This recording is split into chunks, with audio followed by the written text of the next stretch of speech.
right, ladies and gentlemen, boys and girls, children of all ages, fellow Pandemonium travelers. This is Seattle Pandemonium Shutdown Day 102, I believe. 102 days of pandemic. What? Stop calling.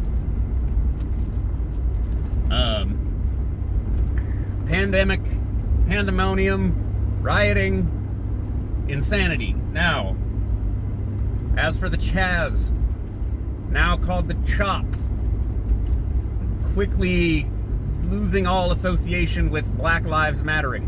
Okay. I think it was this morning, they moved some of these large concrete, like Jersey barriers that were being used in part of the barricades in order to make a path for, wait for it, emergency vehicles. Yeah, so further unautonomizing the CHAZ by making it more accessible to, city emergency responders. And here's the other thing. This is why this is at least some significant portion a LARP, okay? Again, that's live action roleplay. There's literally, and this is so dorky, you guys. I appreciate you trying to help or whatever, but it's really, really cringy. There are Seattle superheroes. Yeah, they dress up like superheroes and go out in the city. They did this before all this happened, by the way. Like, Phoenix Jones is the famous one. Apparently, he's just a huge douchebag. But this other crew of superheroes are up there at night, patrolling around, making sure everybody's safe. Now,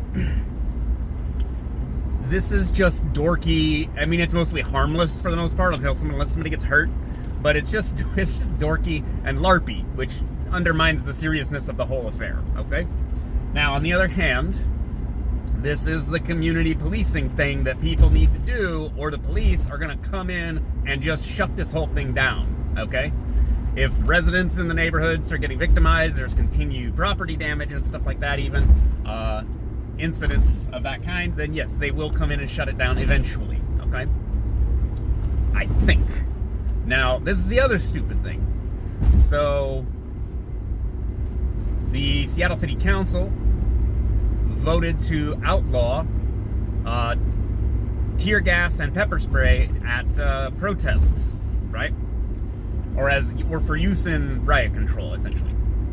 Now, on the one hand, I think people are right. CS gas, which is tear gas. Tear gas is not pepper spray. Those are two different things. I don't remember. I remember looking up the actual chemical name for what tear gas is. Hydrogen something. And is considered a chemical weapon, I do believe. So they are deploying, quote unquote, deploying a chemical weapon on the American people. Pepper spray, though, is just capsaicin. It's just peppers, like extracted the spicy stuff and, weaponized, aerosolized, right? Now, what these are is deterrents, right? Well, they're meant to be anyway. But banning them, I think, is going to have the opposite effect of what people really wanted, because now the police will have one less than lethal deterrent weapon at their disposal, and so they will have to use more physical force on more people more often, and so more people will get hurt. Now, is that maybe the goal, so that the police look even worse? I don't know, but I mean, that's what I think is going to happen. Anyways, so yeah, that's kind of the update on what's going on here in Seattle. I mean, they're moving those barriers out of the way so that emergency services can get in and help people, because the zone isn't really autonomous. And there's all this like property damage and everything to all these businesses. I don't know if they're open. They had some guys come down and had to kick a guy out of their building, out of their shop, because he was in there stealing stuff and was about to light a fire, or had lit a fire. I don't know.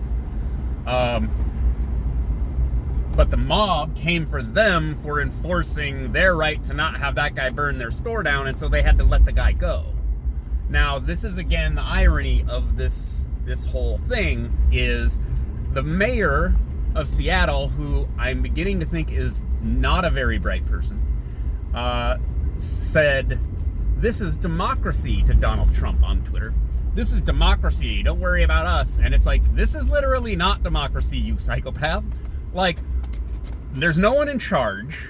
There's a self-appointed posse of enforcers that were not elected or chosen by anybody. They just showed up armed, and they start bullying people, basically. And they're not recognizing people's rights. And people are getting the crap kicked out of them, and people are getting stuff stolen from them, and there is no enforcement of anyone's rights. So they're not really a police department, okay? Now, and again, there's no one in charge, and then they built a barrier around it. They built a wall around the CHAZ, to keep people out, because that's what walls do.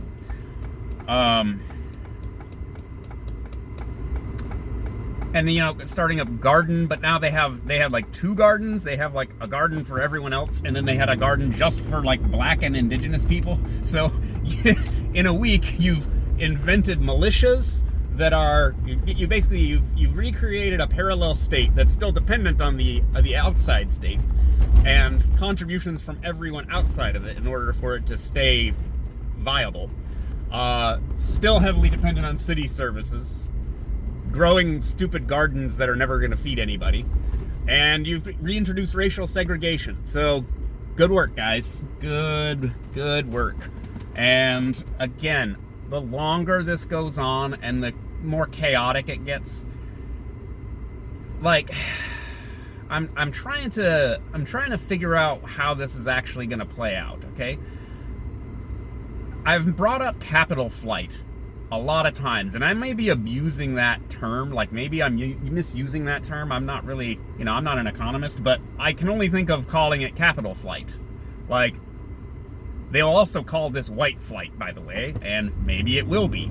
Some significant, portion of the Venn diagram will probably be white people, but that might just be because white people hold more wealth, so they hold more capital, therefore more of them will leave. I don't know.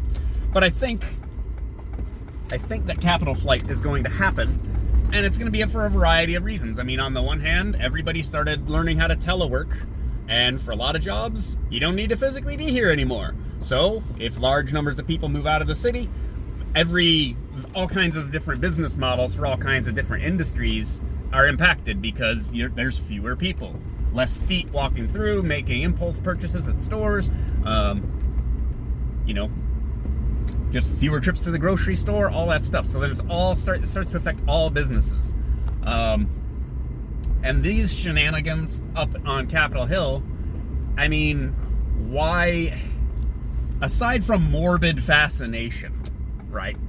Why would you want to open a business or own an apartment building or rent an apartment in a neighborhood where the government you pay taxes to allows for a complete chaos and, not protecting even your property rights, right? Why would you want to live here and pay taxes to get crumbling streets, homeless shit everywhere, and now you can't even go outside because there's like roving gangs of people who will like enforce their ideology on you. And if you don't answer the right questions, like, they'll kick you out or not let you in. It's just absurd. Now, here's the other real issue, and this is another one. I mentioned this yesterday. I think it was yesterday. The mayor and the police chief need to get on the same page because they say opposite things about the same situation every day. So you have Police Chief Best saying that there's all these emergency calls for things like rape and sexual assault. Is there a lot of rape and sexual assault going on inside the zone? I don't know. The mayor says it's fine. The police chief says it's not. I would tend to believe the police chief, however, there's an incentive for them to say that there's rampant lawlessness that's a public safety hazard that would then justify going back into the zone. and thus agitating more. I mean, we'll find out. I mean, you need to get sort of like testimony from people in the zone that have been victims of these crimes. I mean, there's posts to like social media and stuff, for example, right?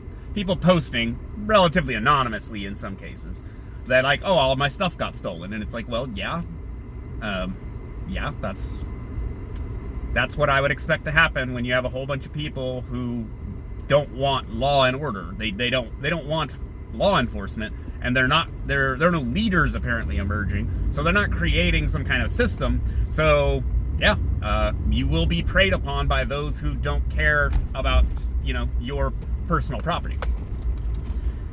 Anyways, the whole thing is just a clusterfuck, and everything just gets worse. Okay, I know how pessimistic that sounds, but I said that back when the pandemic just started going. I was like, fuck, the whole country, the whole world was a disaster. Now it has this disaster, and now we have this disaster, where again, I'll be glib. The Democrats are bad at policing people, and so they accidentally or intentionally killed a black guy, and that happens disproportionately, and so people are mad, and we tore the country apart. All right, and now we've got LARPers setting up their own, anarchist zone, and it's just complete bedlam. I mean, so again, it just gets worse. The protester down in New Mexico gets shot yesterday. So they went to go tear down some conquistador statue because that's what's keeping it being there harms Native Americans, I guess. So they try to tear it down, and then there's a guy there that they get mad at for whatever reason, and they're attacking him, punching him. They take him to the ground. Someone swings a skateboard at him. Guys, stop hitting people in the head with fucking skateboards, okay? You're gonna kill people, assholes. And you're giving skateboarders a bad name. And they're screaming, "We're gonna kill you." So he shot them. He at least shot one person.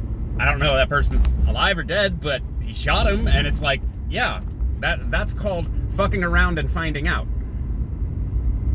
Like, what are you gonna do, shoot me? Well, fuck around and find out. This is all playing stupid games and winning stupid prizes. Don't get me wrong. But that's an escalation. Everything just gets worse. I wish I had some good news for you. I wish I had something positive for you, but, doesn't it look like it all just gets worse? Can you show me things getting better? I don't think you can. I think, as pessimistic as I am, I think I'm right. And prepare yourselves for it all to get even worse somehow. It's gonna get worse in some new way you weren't even expecting. Alright, that's enough from me for one day. I'll talk to you later. Bye.